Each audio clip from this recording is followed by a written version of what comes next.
Pakistan. Jalozai camp was set up in 1980 when hundreds of thousands crossed the border to flee the Soviet invasion of their homeland. They've raised families and built homes in Pakistan, but now have just 2 days left to leave everything behind and go back to the country most no longer call their own.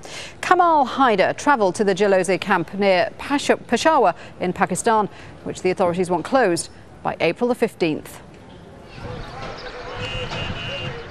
Situated 30 kilometers east of Peshawar, Jalozai refugee camp is the largest and oldest, home to 80,000 Afghans, many of whom have lived here for decades.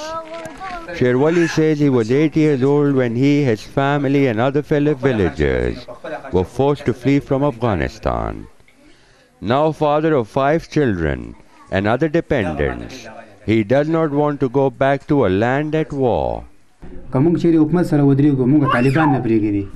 we stand by the government, the Taliban won't leave us. And if we stand by the Taliban, then the government won't spare us.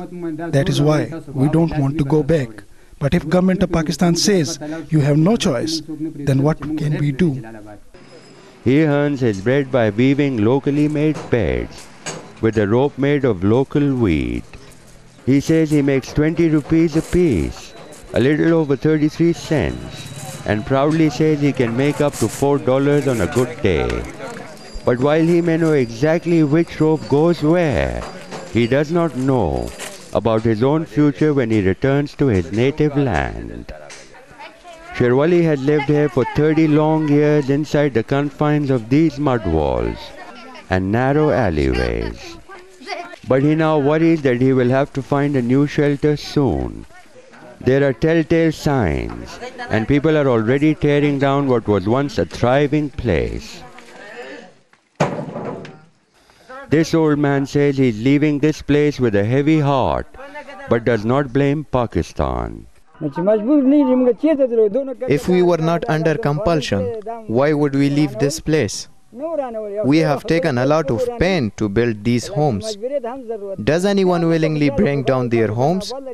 But we have no other option. Still we say, may Pakistan prosper.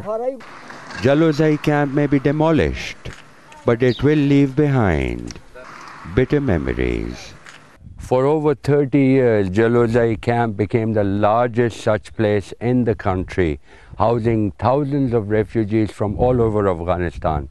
But the first people to come here came from the mountains of Kunar. They came with many villagers. Some of them now lie buried on the outskirts of the camp. For Sherwali and his son, the journey back home may be without many fellow villagers.